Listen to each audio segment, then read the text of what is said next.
అందరికీ శుభోదయం. జగన్మోహన్ రెడ్డి గడిచిన 5 సంవత్సరాల్లో ప్రభుత్వ యంత్రాంగాన్ని ఏ స్థాయిలో కలుషితం చేశాడంటే అసలు ఎవరు మంచి అధికారులు, ఎవరు కాదు, ఎవరు నమ్మదగిన అధికారులు, ఎవరు అడ్డగోలుగా ప్రవర్తించకుండా గత 5 ఏళ్లుగా ఉన్నారు అని కనుక్కోవడం చాలా కష్టం అయిపోయింది కొత్త ప్రభుత్వానికి. అందువల్లనే చంద్రబాబు నాయుడు గారి ప్రభుత్వం అధికారంలోకి వచ్చి మరి దాదాపు 10 రోజులైనా కూడా ఇంతవరకు అన్ని పొజిషన్స్ని ఫిల్ చేయలేకపోయారు. కారణం ఏంటంటే ఈ అధికారులు ఎవరు మంచి ఎవరు చెడు అని చెప్పి కనుక్కోవడమే పెద్ద పనిగా మారింది వాళ్ళకి. దానికి తోడు ఎక్కువ మంది అధికారులు కంటామినేట్ అయిపోయిన వాళ్ళు ఉన్నారనుకోండి, అప్పుడు అసలు ప్రభుత్వ యంత్రాంగాన్ని ఎట్లా నడపాలి? అందరినీ కాదు అనుకుంటే మరి ఎవరిని ఎంపిక చేసుకోవాలి, ఎస్పెషల్లీ కీలకమైనటువంటి పోస్టుల్లో? సో దాని మీద మదన పడతా ఉన్నారు ఇంతకాలం.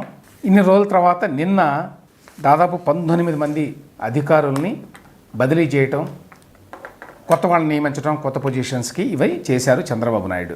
ఇందులో 2-3 విశేషాలు మాట్లాడుకోవాలి. ఎవరిని ఎక్కడ పెట్టినా కూడా మళ్ళీ విమర్శలు వస్తున్నాయి. ఎందుకంటే నేను చెప్పినట్టు మీకు majority of the officers in the government, especially ఐఏఎస్లో ఐపీఎస్లో అందరూ ఏదో ఒక రకంగా అధికార పార్టీ అంటే గతంలో ఉన్నటువంటి అధికార పార్టీ ప్రభావానికి లోనైన వాళ్లే. దానివల్ల ఎవరిని ఎక్కడ పెట్టినా కూడా వీళ్ళు గతంలో అది చేశారు వీళ్ళని ఎందుకు పెట్టారు మీరు అని తెలుగుదేశం పార్టీలోనే విమర్శలు వస్తున్నాయి. ఫస్ట్ ఇంపార్టెంట్ డెసిషన్ నిన్న తీసుకున్నది కొత్త డీజీపీ నియామకం. ఆల్రెడీ ఎన్నికల్లో హరీష్ కుమార్ గుప్తా గారిని అప్పటి ఎన్నికల సంఘం నియమించింది. అంతకుముందు రాజేంద్రనాథ్ రెడ్డి గారు ఉన్నారు. ఆయన పూర్తిగా అధికార పార్టీతోటి అంటకాగిన విషయం అందరికీ తెలుసు. ఆయన ఓన్లీ నామినల్గా డీజీపీగా ఉన్నాడు. అన్ని కార్యక్రమాలు సజ్జల రామకృష్ణారెడ్డి గారు ఇతరులు చేసుకునేవాళ్ళు మొత్తం పోలీసు యంత్రాంగంలో. జగన్మోహన్ రెడ్డి ఏది కావాలనుకుంటే అది జరుగుతూ ఉండేది. డీజీపీగా ఉన్నటువంటి రాజేంద్రనాథ్ రెడ్డి గారు చూస్తూ ఉండేవాళ్ళు. ఆ విషయం అందరికీ తెలుసు కాబట్టి ఎన్నికల సంఘం అప్పట్లో ఆయన్ని అక్కడి నుంచి ఆ పొజిషన్ నుంచి తొలగించింది. ఆ తర్వాత హరీష్ కుమార్ గుప్తా గారిని వారు నియమించారు. అయితే మొన్న జరిగినటువంటి ప్రమాణ స్వీకార కార్యక్రమంలో చాలా రకాల ఇబ్బందులు వచ్చినాయి. వీవీఐపీలు కూడా వేదిక వద్దకు చేరుకోలేకపోయారు. గవర్నర్ గారు ప్రధానమంత్రి గారిని రిసీవ్ చేసుకోలేకపోయారు. అంటే ట్రాఫిక్ నిర్వహణ అంత అస్తవ్యస్తంగా సాగింది. అందువల్ల వాటిని దృష్టిలో పెట్టుకొని ఆయన కాంపిటెన్స్ని దృష్టిలో పెట్టుకొని హరీష్ కుమార్ గుప్తా గారిని ప్రస్తుతం హోంశాఖ సెక్రటరీగా పంపించారు. అది కూడా తక్కువ పదవి కాదు, హోంశాఖ సెక్రటరీ అన్నా కూడా మంచి పదవి అది. కానీ ఆయన స్థానంలో ఇప్పుడు ద్వారకా తిరుమలరావు గారిని డీజీపీగా అపాయింట్ చేశారు. డీజీపీ హెచ్ఓపీ అంటారు, హెడ్ ఆఫ్ పోలీస్ ఫోర్స్. అది కీలకమైన పదవి డీజీపీ. డీజీపీ ర్యాంకులో చాలామంది ఉంటారు కానీ డీజీపీగా ఉండి ఆ హెచ్ఓపీగా ఉండేవాళ్ళు ఒక్కళ్ళే. సో ద్వారకా తిరుమలరావు గారికి ఆ పదవి దక్కే అవకాశం ఉందని గత కొద్ది రోజులుగా అనుకుంటున్నారు చాలామంది. మిగతా వారితో కంపేర్ చేస్తే ఆయన కొంతవరకు నాన్ కంట్రవర్షియల్. ఆయన ప్రస్తుతం ఆర్టీసీ ఎండీగా కొనసాగుతున్నారు. ఆయన ఇప్పుడు డీజీపీ అయ్యారు. అయితే ఇక్కడ కొన్ని విషయాలు మళ్ళీ చెప్పాలి. ఒకటి, ఆయన ఏబీ వెంకటేశ్వరరావు గారి బ్యాచే, అంటే 1989 బ్యాచ్. బహుశా ఆయన కూడా ఒక 6 నెలల్లో రిటైర్ అవుతారేమో, ఎందుకంటే పుట్టినరోజున బట్టి రిటైర్మెంట్ ఉంటుంది కాబట్టి. ఏబీ వెంకటేశ్వరరావు గారి కేసులో చాలామంది అప్పటి జగన్మోహన్ రెడ్డి ప్రభుత్వం ఒత్తిడికి తలొగ్గి సాక్ష్యాలు చెప్పారు. అవన్నీ దొంగ సాక్ష్యాలు. అలా దొంగ సాక్ష్యాలు చెప్పిన అధికారులు చాలామంది ఉన్నారు. అందులో ద్వారకా తిరుమలరావు గారు కూడా ఉన్నారు అనేది ఒక సమాచారం. ఆ విషయాన్ని మరి ఇంతవరకు ఎవరు బయట పెట్టడం లేదు, కానీ ఆయన పాత్ర కూడా ఉన్నదే అని చెప్తున్నారు. ఎందుకంటే తెలుగుదేశం పార్టీలో కొంతమంది ఆల్రెడీ క్వశ్చన్ చేస్తున్నారు ఏ విధంగా ద్వారకా తిరుమలరావు గారిని పెట్టారు. ఎందుకంటే ఆయన కూడా అప్పటి జగన్మోహన్ రెడ్డి ప్రభుత్వం యొక్క ప్రెషర్కి లొంగి ఈ విధంగా ఏబీవీ రావు గారిని హింసించడంలో, వేధించడంలో పాత్ర పోషించాడు అనేది ఉన్నది. దాని వాస్తవాలు ఏమిటో మరి కొద్ది రోజుల్లో బయటపడతాయి అనుకోండి, పూర్తి వాస్తవాలు. కానీ ఆయన కూడా ఉన్నాడు అందులో అని చెప్తున్నారు. దానివల్ల కొంత క్రిటిసిజం కూడా వచ్చింది దాని మీద తెలుగుదేశం వర్గాల్లో. అయితే ద్వారకా తిరుమలరావు గారు అంటే ఏమనాలి, సామాజిక సమీకరణాలు ఇవన్నీ చూసుకుంటాడు కాబట్టి చంద్రబాబు నాయుడు గారు. అది కాకుండా మిగతా విషయాల్లో ద్వారకా తిరుమలరావు గారి మీద వివాదాలు ఏమీ లేవు కాబట్టి ఆయన్ని సెలెక్ట్ చేశారు. ఆయన ఇప్పుడు 6 నెలల పాటు ఉంటారు. ఈలోగా చాలామంది ప్రశ్న ఏమిటంటే ఏబీవీ రావు గారి పరిస్థితి ఏమిటి? అందరికీ తెలుసు ఏబీవీ రావు గారు మే నెల 30వ తేదీన రిటైర్ అయ్యారు. జూన్ 4న రిజల్ట్స్ వచ్చినాయి. ఆయన కనుక ఇంకొక వారం కనుక సర్వీసు ఉంటే ఆయన ఖచ్చితంగా డీజీపీ పదవి ఆయనకు వచ్చే అవకాశం ఉండేది. అంటే చంద్రబాబు నాయుడు గారు ఏం చేస్తారో చివరికి తెలియదు అనుకోండి ఎవరికి. ఎందుకంటే చంద్రబాబు నాయుడు గారు ఆయన ఇద్దరు కమ్మ కులానికి చెందిన వాళ్లే కాబట్టి వద్దు అని అనుకున్నా కూడా ఆశ్చర్యం లేదు చంద్రబాబు నాయుడు గారి విషయంలో. కానీ ఏమైనప్పటికీ ఆయనకి ఈ వేధింపుల నుంచి విముక్తి కలిగేది చివరిలోనైనా. ఆ అవకాశం లేకుండా పోయింది. అయితే ఇప్పుడు కొత్త ప్రభుత్వం వచ్చిన తర్వాత ఏబీవీ రావు గారికి ఏదో ఒక ప్రధానమైనటువంటి పదవిని ఇస్తారు అని చెప్పి చాలామంది ఎక్స్పెక్ట్ చేశారు. ముఖ్యంగా తెలుగుదేశం పార్టీ వర్గాల్లో విస్తృతంగా ఆ ఎక్స్పెక్టేషన్ ఉంది, ఆయనకు ఒక ముఖ్యమైన పదవిని ఇస్తారు అని. ఆ విషయంలో ఇంతవరకు చంద్రబాబు నాయుడు గారు ఎటువంటి నిర్ణయాన్ని తీసుకోవాలా. సో దీన్ని బట్టి ఏంటంటే ఆయన చాలా విషయాల్లో తలమునకలై ఉన్నాడు చంద్రబాబు నాయుడు గారు, ఎస్పెషల్లీ అధికారుల విషయంలో. నేను ఇంతకుముందు చెప్పినట్టు జగన్మోహన్ రెడ్డి ప్రభుత్వంలో ఏం జరిగిందంటే దాదాపు అందరి అధికారులకి బురద అంటించాడు ఆయన. దాంతో ఎవరికి బురద లేదు అని వెతుక్కోవడం సరిపోతోంది ఒకటి. రెండవది, అసలు బురద లేని వాళ్ళు ఎవరూ లేరు కాబట్టి తక్కువ బురద ఉన్న వాళ్ళు ఎవరు అని చెప్పి చూసి ఎంపిక చేసుకోవాల్సిన పరిస్థితి వచ్చింది. ఎందుకంటే ఇక్కడ మళ్ళీ మిగతా అధికారుల సంగతి కూడా చూద్దాం. నేను ఇంతకుముందు చెప్పినట్టు 19 మంది అధికారులను బదిలీ చేశారు. సరే, ఇందులో అందరూ అనుకున్నట్టే వై శ్రీలక్ష్మి గారు ప్రధానమైన పోస్టుల్లో నుంచి వాళ్ళందరినీ బదిలీ చేసి వాళ్ళకి ఎటువంటి పోస్టింగ్ ఇవ్వకుండా జనరల్ అడ్మినిస్ట్రేషన్ డిపార్ట్మెంట్కి రిపోర్ట్ చేయమన్నారు. వాళ్ళలో శ్రీలక్ష్మి గారు ఉన్నారు, డి మురళీధర్ రెడ్డి. ఈయన ఏపీ వైద్య సేవలు, వైద్య విద్య వీటితో పాటు సిఇఓ సెర్ప్గా ఉన్నారు. సెర్ప్ సిఇఓ అంటే ఈ పింఛన్లు అవన్నీ ఇచ్చేది ఈయన ఆధ్వర్యంలోనే మొన్న ఏప్రిల్, మే, జూన్ నెలల్లో ఈ పింఛన్ల పంపిణీ కార్యక్రమం జరిగింది. అందులో జరిగిన వివాదాలు అందరికీ తెలుసు. ఆ విషయంలో కావాలని ఆయన జగన్మోహన్ రెడ్డి ప్రభుత్వానికి అనుకూలంగా వ్యవహరించాడు అనేటువంటి ఆరోపణలు ఉన్నాయి. ఆయన డి మురళీధర్ రెడ్డి గారు ఆయనను కూడా సాధారణ పరిపాలనా శాఖలో రిపోర్ట్ చేయాలన్నారు, ఎటువంటి పోస్టింగ్ ఇవ్వకుండా. ప్రవీణ్ ప్రకాష్ ఈయన చాలా నొటోరియస్. ఇన్ఫ్యాక్ట్ ఈయన సీఎం ఆఫీస్లో ఉండి సీనియర్ల మీదనే పెత్తనం చేశాడు. ఎల్వి సుబ్రహ్మణ్యం గారు చీఫ్ సెక్రటరీగా ఉండగా ఆయన మీద కూడా పెత్తనం చేయడానికి ట్రై చేశాడు ఈయన. ఆయన చెప్పాడట, మీరు సెలవు పెట్టి వెళ్ళండి ఇక్కడి నుంచి అని, చీఫ్ సెక్రటరీగా. అంటే జగన్మోహన్ రెడ్డి గారికి సన్నిహితంగా మెలిగి తనకంటే సీనియర్ అధికారులను కూడా డిక్టేట్ చేశాడు టర్మ్స్ ఆయన ప్రవీణ్ ప్రకాష్ గారు. ఆ తర్వాత పాఠశాల విద్య ముఖ్య కార్యదర్శిగా ఉన్నాడు. ఆ సందర్భంలో కూడా ఆయన ప్రవర్తన చాలా దురుసుగా ఉందనేది ఒక ఆరోపణ. రెండవది, చాలామంది మీద కేసులు, ఇప్పుడు చంద్రబాబు నాయుడు గారి మీద పెట్టిన కేసుల్లో కూడా మిగతా వాళ్ళ చేత సాక్ష్యాలు ఇప్పించారు కదా రకరకాల కేసుల్లో. ఆ సాక్ష్యాలు ఇప్పించడంలో ప్రధాన పాత్ర వహించింది ప్రవీణ ప్రకాష్ అనేది ఒక ముఖ్యమైన ఆరోపణ. సో నిజం చెప్పాలి అంటే అప్పటి సీఎంఓలో, అంటే జగన్మోహన్ రెడ్డి గారు ముఖ్యమంత్రిగా ఉండగా అప్పటి సీఎంస్ ఆఫీసులో చక్రం తెప్పిందంతా కూడా ప్రవీణ్ ప్రకాషే అని చెప్తారు. ఆయన ఆధ్వర్యంలోనే సిఐడి ద్వారా రకరకాల కేసులు పెట్టించారు. మిగతా అధికారుల మీద ఒత్తిడి తీసుకొచ్చి వాళ్ళని పిలిచి, మీరు కనుక ఈ విధంగా సాక్ష్యం చెప్పకపోతే మీకు భవిష్యత్తు బాగుండదు, జాగ్రత్త అని బెదిరించి భయపెట్టి సాక్ష్యాలు సేకరించారు చంద్రబాబు నాయుడు గారికి వ్యతిరేకంగా ఆ కేసులు పెట్టడంలో అనేటువంటి ఆరోపణలు ప్రవీణ్ ప్రకాష్ గారి మీద ఉన్నాయి. సో ఆయన్ని కూడా ఇప్పుడు సాధారణ పరిపాలనా శాఖలో రిపోర్ట్ చేయండి, విద్యాశాఖ నుంచి ఆయన కూడా బయటికి పంపించారు. ఆయనతో పాటు రజత్ భార్గవ గారు ఎక్సైజ్ డిపార్ట్మెంట్కి ప్రత్యేక ప్రధాన కార్యదర్శి. అవి కాకుండా యువజన టూరిజం శాఖ కూడా ఉన్నదనుకోండి. ఎక్సైజ్ విషయం అందరికీ తెలుసు. ఎక్సైజ్ శాఖలో కూడా మళ్ళీ చంద్రబాబు నాయుడు గారి మీద ఒక కేసు పెట్టించారు. ఆ లిక్కర్కి సంబంధించిన విధి విధానాలకు సంబంధించి ఒక కేసు ఉంది, లిక్కర్ కేసు కూడా. ఆ కేసు పెట్టడంలో కూడా ఈ అధికారులు అందరూ పాత్ర వహించారు. అంటే జగన్మోహన్ రెడ్డి గారు చెప్పారు, వీళ్ళు చేశారనుకోండి. సో ఎక్సైజ్ డిపార్ట్మెంట్లో పెద్ద ఎత్తున అవినీతి అక్రమాలు జరిగినాయి, అపార్ట్ ఫ్రమ్ ఈ కేసుల వ్యవహారం పక్కన పెడితే అనే విషయం కూడా అందరికీ తెలుసు. కాబట్టి ఈయన కూడా ముఖ్య పాత్ర వహించాడు ఆ ప్రభుత్వంలో అని చెప్పి ఈయన కూడా సాధారణ పరిపాలనా శాఖలో రిపోర్ట్ చేయమని చెప్పారు. ఇక కొంతమందిని మార్చారు. జి సాయి ప్రసాద్, ఈయన భూ పరిపాలనా శాఖ చీఫ్ కమిషనర్గా ఉన్నారు. గతంలో చంద్రబాబు నాయుడు గారి కార్యాలయంలో కూడా ముఖ్య పాత్ర పోషించాడు జి సాయి ప్రసాద్ గారు. అయినా కూడా ఆయన కొంతకాలం పక్కన పెట్టి మళ్ళీ జగన్మోహన్ రెడ్డి ప్రభుత్వం ఆయనకు మంచి పోస్టింగే ఇచ్చింది. అది చీఫ్ కమిషనర్ భూ పరిపాలనా శాఖ. ఇప్పుడు ఆయన అక్కడి నుంచి మార్చి జలవనరుల శాఖ ప్రత్యేక ప్రధాన కార్యదర్శిగా వేశారు. శశిభూషణ్ కుమార్, ఈయన జలవనరుల శాఖకి ప్రత్యేక ప్రధాన కార్యదర్శిగా ఉంటే ఈయన పంచాయతీరాజ్కి పంపించారు ఇప్పుడు. అనిల్ కుమార్ సింఘాల్, ఈయన ప్రస్తుతం గతంలోనేమో చంద్రబాబు నాయుడు గారు ఉన్నప్పుడు టీటీడీ ఈవోగా ఉండేవాడు. ఈయన మీద ఐవారి కృష్ణారావు ఇట్లాంటి వాళ్ళంతా కూడా చాలా అవాకులు చవాకులు పీరారు అప్పట్లో. ఈ సింఘాల్ గారిని ఆ తర్వాత ఆయన ప్రభుత్వంలో లేకుండా గవర్నర్ గారి దగ్గరికి వెళ్ళిపోయాడు, గవర్నర్ గారికి ప్రత్యేక ప్రధాన కార్యదర్శిగా. ఇప్పుడు ఆయన్ని ట్రాన్స్ఫర్ చేసి ప్రత్యేక ప్రధాన కార్యదర్శి పురపాలక పట్టణాభివృద్ధి శాఖ, అంటే నారాయణ గారి మంత్రిత్వ శాఖ. ఆ తర్వాత గోపాలకృష్ణ ద్వివేది అని ఉన్నారు. ఈయన 2019లో రాష్ట్ర ప్రధాన ఎన్నికల అధికారిగా ఉన్నప్పుడు ఉద్దేశపూర్వకంగా అప్పుడు తెలుగుదేశం ప్రభుత్వానికి వ్యతిరేకంగా వ్యవహరించారు, జగన్మోహన్ రెడ్డికి ఆయన పార్టీకి అనుకూలంగా వ్యవహరించారు అనే ఆరోపణలు ఉన్నాయి. ఆ తర్వాత అధికారంలోకి వచ్చిన తర్వాత జగన్మోహన్ రెడ్డి గారు ఆయనకు మంచి పదవులు ఇచ్చారు. ఆయన కావాలని ఉద్దేశపూర్వకంగానే మళ్ళీ తెలుగుదేశం పార్టీ నాయకుల మీద కేసులు పెట్టడంలో వీటిల్లో ఈయన కూడా పాత్ర పోషించాడు అనేటువంటి ఆరోపణ ఉంది.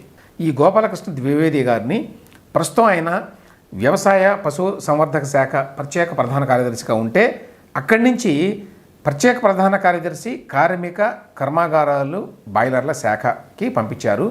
వ్యవసాయ శాఖ అంత ప్రధానమైంది కాదు, కానీ కార్మిక శాఖ కూడా ఇంపార్టెంట్ శాఖే. అయితే అక్కడికి ఆయన ఎందుకు పంపించారని చెప్పి కొంత అసంతృప్తి ఉన్నది తెలుగుదేశం పార్టీ వర్గాల్లో.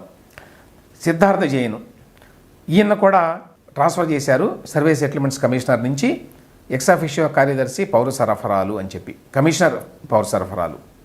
ఈయనతో పాటు సౌరభ్ గౌర్ అనే ఆయన నైపుణ్య శాఖ, కోన శశిధర్ విద్యాశాఖ, ఏ బాబు అహ్మద్ బాబు అని చెప్పి ఒకప్పుడు ఈయన చాలా ముఖ్యమైన పాత్ర పోషించాడు చంద్రబాబు నాయుడు గారు ఉన్నప్పుడు. ఆ తర్వాత మళ్ళీ ఆయన కొంచెం పక్కకు పెట్టినట్టున్నారు జగన్మోహన్ రెడ్డి గారి ప్రభుత్వంలో. ఆయన్ని ఇప్పుడు వ్యవసాయ శాఖ కార్యదర్శిగా పెట్టారు. సిఆర్డిఏ కమిషనర్గా కొత్తగా భాస్కర్ కాటమనేని వేశారండి. యాక్చువల్గా వివేక్ యాదవ్ అని ఆయన ఉన్నాడు. వివేక్ యాదవ్ గారిని పక్కన పెట్టారు ప్రస్తుతం. ఎందుకంటే సిఆర్డిఏలో వాళ్ళు చేసింది ఏమిటి, అమరావతిని సర్వనాశనం చేసేటువంటి కార్యక్రమంలో పాలు పంచుకోవటం, అంతకుమించి వేరే పనేం లేదు కదా సిఆర్డిఏ కమిషనర్కి. ఇప్పుడు సిఆర్డిఏ కమిషనర్ ముఖ్య పాత్ర పోషించబోతున్నాడు. చాలా వెరీ ఇంపార్టెంట్ రోల్ ఉంటుంది గవర్నమెంట్లో. ఎందుకంటే అమరావతిలో పెద్ద ఎత్తున మళ్ళీ పనులు చేపట్టాలి కాబట్టి నిర్మాణాన్ని ఈసారి ఎట్టి పరిస్థితుల్లో 2-3 ఏళ్లలో ఒక కొలిక్కి తీసుకురావాలి. ఒక నగర నిర్మాణం ఎప్పటికీ పూర్తి కాదు. హైదరాబాదు 400 ఏళ్ల తర్వాత కూడా ఇప్పుడు ఇంకా ఎక్స్పాండ్ అవుతూ ఉంది. కాబట్టి అది అన్ఎండింగ్ ప్రాసెస్. అయితే ఒక రూపు ఇవ్వాల్సినటువంటి అవసరం ఉంది అమరావతికి. సగంలో వదిలేశారు అనే విమర్శలు ఉన్నాయి కదా గతంలో కూడా. కాబట్టి ఒక రూపు తీసుకురావాలంటే 2-3 ఏళ్లలో చాలా పని ఉంటుంది. ఆ విషయం నారాయణ గారు కూడా చెప్పారు. 3 ఏళ్లలో మేము ఫస్ట్ ఫేజు నిర్మాణాలు పూర్తి చేయడానికి ప్రయత్నిస్తాము అని. సో ఆ రకంగా చూసినప్పుడు భాస్కర్ కాటమనేని గారికి చాలా బాధ్యత ఉంటుంది. ఈ సందర్భంలో ఇంకొక మాట చెప్పాలి ఇక్కడ. గతంలో చెరుకూరు శ్రీధర్ గారు సిఆర్డిఏ కమిషనర్గా ఉన్నారు. ఆయన చాలా కష్టపడ్డాడు, చాలా పనులు చేశాడు, అందరికీ తెలుసు.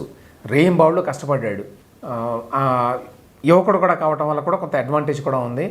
చాలా పనులు చేశాడు ఆయన.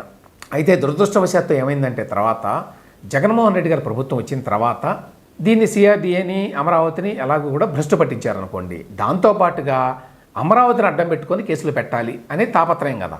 దాని మీద చాలా ప్రచారాలు కూడా చేశారు. సో ఆ ప్రచారానికి అనుగుణంగా నువ్వు మాట్లాడాలి, నువ్వు చెప్పాలి అని చెరుకూరు శ్రీధర్ గారి మీద తీవ్రమైనటువంటి ప్రశ్న తీసుకొచ్చారు.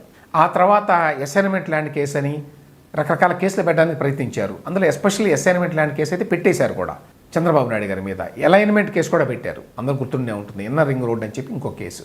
ఈ కేసుల్లో చంద్రబాబు నాయుడు గారి మీద, మంత్రి నారాయణ గారి మీద, అలాగే లోకల్గా ఎమ్మెల్యే అప్పట్లో ఎమ్మెల్యే శ్రావణ్ కుమార్ గారు, మళ్ళీ ఇప్పుడు ఎమ్మెల్యే, ఆయన మీద, వీళ్ళందరి మీద చెప్పమని చెప్పి వ్యతిరేకంగా సాక్ష్యం ఇవ్వాలి మీరు అని చెప్పి బాగా ప్రెషర్ చేసి రాత్రింబవళ్ళు వేధించారు ఆయన్ని. ఇన్ఫ్యాక్ట్ ఆయన ఆల్మోస్ట్ అరెస్ట్ కూడా చేయబోయారు. ఏదో అదృష్టవశాత్తు వెంట్రుక వాసిలో తప్పించుకున్నాడు ఆయన, లేకపోతే అరెస్ట్ కూడా అయ్యేవాడు. సో కెరీర్ అంతా కూడా దెబ్బతినేది.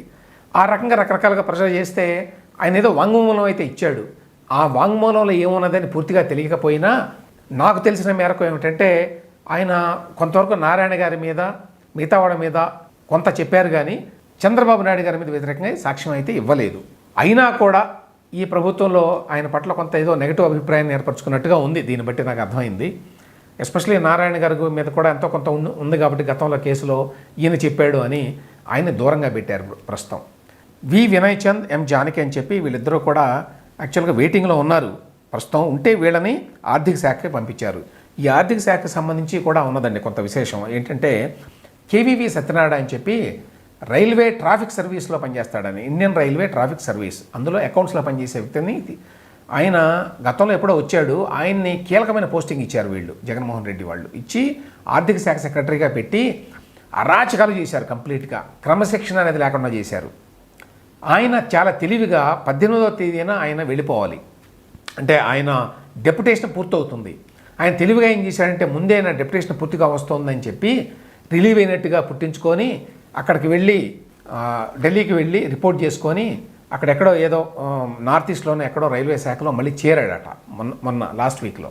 ఈ విషయం తెలిసి వెంటనే మరి సిఎస్ గారు కొత్తగా ఒక ఆర్డర్ ఇచ్చారు. ఏమని, మిమ్మల్ని మేము రిలీవ్ చేయలేదు, ఇక్కడ మీరు డ్యూటీస్ అప్పచెప్పాల్సిన బాధ్యత ఉంటుంది, ఊరికి అట్లా వెళ్ళడానికి వీలు ఉండదు సీనియర్ పదవుల్లో ఉన్నవాళ్ళు, అందులో ఆర్థిక శాఖ మామూలు శాఖ కాదు, ఎన్నో ఉంటాయి అప్పచెప్పాల్సినవి నెక్స్ట్ వాళ్ళకి. దానికి తోడు రావత్ గారు ఎవరైతే అక్కడ సీనియర్ ఉన్నారో ఆయన సెలవులో ఉన్నాడు, కాబట్టి మీరు వెళ్ళడానికి వీల్లేదు, వచ్చి మీరు మళ్ళీ ఇక్కడ బాధ్యతలు చూడండి అని చెప్పారు. కాబట్టి తప్పించుకొని వెళ్ళిపోదామని చేసిన ప్రయత్నాలు ఫలించలా ఈ సత్యనారాయణ గారు. ఈ ఆర్థిక శాఖలో చాలా రకరకాల కార్యక్రమాలు ఉన్నాయి, అవకతవకలు ఉన్నాయి, అక్రమాలు ఉన్నాయి. వాటన్నిటిని కూడా బయటపెట్టిన తర్వాతనే, ఆయన్ని బాధ్యుని చేసిన తర్వాతనే ఆయన్ని పంపిస్తారు అని చెప్పి ఇప్పుడు సమాచారం. సో ఆయన ప్రస్తుతం ఉన్నాడు అక్కడైతే. కానీ ఆయన ఉన్నా కూడా వీళ్ళిద్దరిని వి వినయ్ చంద్, ఎం జానకి వీళ్ళిద్దరిని కూడా వేశారు అక్కడ కార్యదర్శులుగా. వీళ్ళు యాక్చువల్ పనులు చేస్తారనుకోండి, ఆయన ప్రస్తుతం అక్కడ ఉంచారు. ఎందుకంటే ఆయన మీద యాక్షన్ తీసుకోవడానికి వీలుగా, అన్ని వివరాలు రాబట్టడానికి వీలుగా ఈ సత్యనారాయణ గారిని అక్కడే ఉంచారు. దీంతోపాటు అడ్వకేట్ జనరల్గా శ్రీరామ్ గారు, ఎడిషనల్ అడ్వకేట్ జనరల్గా పనోల్ సుధాకర్ రెడ్డి గారు వీళ్ళంతా ఉండేవాళ్ళు కదా. ఆ తర్వాత ఇంకొక పబ్లిక్ ప్రాసిక్యూటర్గా నాగిరెడ్డి గారు, వీళ్ళందరూ కూడా సహజంగానే వెళ్ళిపోయారు అనుకోండి రిజైన్ చేసి కొత్త ప్రభుత్వం వచ్చిన తర్వాత. ఏజీగా దమ్మాలపాటి శ్రీనివాస్ గారిని నిన్న నియమిస్తూ ఆర్డర్స్ వచ్చినాయి. చాలామంది ఎక్స్పెక్ట్ చేశారు ఈయన్ని నియమిస్తారు మళ్ళీ అని, ఎందుకంటే ఈయన 2014-19 మధ్యకాలంలో ఏఐజీగా తర్వాత ఏజీగా ఉన్నాడు ఆయన. ఈయన మీద సాక్షి వాళ్ళు నిన్న వార్త కూడా వేశారు, ఏంటంటే ఈయన మీద కేసులు ఉన్నా కూడా పెట్టుకున్నాడు చంద్రబాబు నాయుడు అని. అమరావతిలో ఆ అసైన్మెంట్ ల్యాండ్ కేసులో ఆయన ఉన్నాడు, కానీ ఆ కేసుని యాక్చువల్గా కొట్టేసింది హైకోర్టు, కొట్టేసింది. ఆ తర్వాత సుప్రీంకోర్టు కూడా కొట్టేసింది. ఆ రకంగా కేసులు ఏమీ లేవు, ఒక క్లారిటీ. రెండవది, దమ్మాలపాటి గారు రమణ గారికి చాలా సన్నిహితులని, వారికి తెలుగుదేశం పార్టీతో చాలా సంబంధాలు ఉన్నాయి కాబట్టి దమ్మాల గారికి ప్రాధాన్యత వచ్చిందని, దమ్మాలపాటి గారు చాలా కాలం నుంచి తెలుగుదేశం పార్టీ వ్యవహారాలు వాళ్ళ కేసులు చూస్తూ ఉన్నాడు. ప్రభుత్వంలో ఉన్నప్పుడు ఏజీగా ఏఐజీగా కూడా చూశాడు, అందరికీ తెలిసిన విషయమే. అయితే చంద్రబాబు నాయుడు గారు ఆ మధ్యకాలంలో జైలుకి వెళ్ళాల్సిన పరిస్థితి వచ్చినప్పుడు, ఆయన మీద రకరకాల కేసులు వచ్చినప్పుడు దమ్మాలపాటి శ్రీనివాస్ గారు వాళ్ళ టీము సరిగ్గా వ్యవహరించలేదు. ఆయన అంతకాలం పాటు జైల్లో ఉంచాల్సిన అవసరం లేదు, ఆయన ఉండాల్సిన అవసరం లేదు. 53 రోజుల పాటు ఏమో జైల్లో ఉన్నారు ఆయన. దానికి కారణం ఏంటంటే దమ్మాలపాటి శ్రీనివాస్ గారి టీము వాళ్ళు సక్రమంగా వాళ్ళ పని చేయలేదు, దానివల్ల ఇది జరిగింది అని తెలుగుదేశంలో ఒక వర్గం ఆలోచన. ఇది మొదటి నుంచి వాళ్ళు ఎప్పటి నుంచి అసంతృప్తి వ్యక్తం చేస్తున్నారు.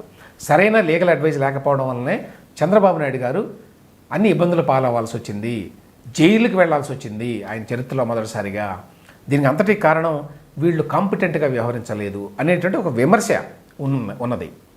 అది ఎంతవరకు వాస్తవం అనేది మనకు తెలియదు ఆ లీగల్ వ్యవహారాల్లో. అది మరెవరైనా ఉంటే ఇంకా బాగా అయ్యేదా తెలియదు. ఎందుకంటే వీళ్ళందరూ కూడా పెద్ద పెద్ద లాయర్లనే పెట్టుకున్నారు కదా, అందరికీ తెలుసు. సిద్ధార్థ లుథ్రా గారు ఇట్లాంటి మహామహులంతా కూడా వాదించారు. కాబట్టి అది కోర్టుల వ్యవహారంలో ఎట్లా తీర్పులు వస్తాయి, ఎట్లా నిర్ణయాలు వస్తాయి ఎవరు చెప్పలేరు. కానీ త్వరగా రిలీఫ్ రాకపోవడానికి వీళ్ళంతా కూడా బాధ్యులు అనేటువంటి ఒక అభిప్రాయం అయితే ఉంది. ఆ అభిప్రాయంలో వాస్తవం ఉందా, అది ఓన్లీ అపప్రథ మాత్రమేనా అనే విషయం తెలియదు మనకి సహజంగానే. సో ఆ నేపథ్యంలో దమ్మాలపాటి శ్రీనివాస్ గారికి నిన్న ఏజీ పొజిషన్ మళ్ళీ ఇవ్వడం పట్ల కొంత అసంతృప్తి కూడా వ్యక్తమైన మాట వాస్తవం తెలుగుదేశం పార్టీ వర్గాల్లో. సరే, బయట సాక్షి వాళ్ళు, వైఎస్ఆర్సీపీ వాళ్ళు చేసే విమర్శలు వేరే రకంగా ఉంటాయి అనుకోండి. సో మొత్తంగా ఏమిటంటే విషయం, మొత్తం ప్రభుత్వ యంత్రాంగాన్ని పైనుంచి కింద వరకు జగన్మోహన్ రెడ్డి గారు అధికారంలో ఉండగా ఎంత కలుషితం చేశారు అంటే, మీరు మంచి అధికారుల కోసం ఇవాళ కొత్త ప్రభుత్వం దుర్బిణి వేసి వెతుక్కోవాల్సి వస్తుంది ఎవరు మంచివాళ్ళు అని. ప్రతి వాళ్ళ మీద ఏదో రకమైన మరక అంటించారు. దానివల్ల ఇవాళ ఏమైందంటే, సరే వీళ్ళు తక్కువ బురద అంటించుకున్నారు అని చెప్పి వాళ్ళని సెలెక్ట్ చేసుకునేటువంటి ఒక పరిస్థితి వచ్చింది. అది దురదృష్టం.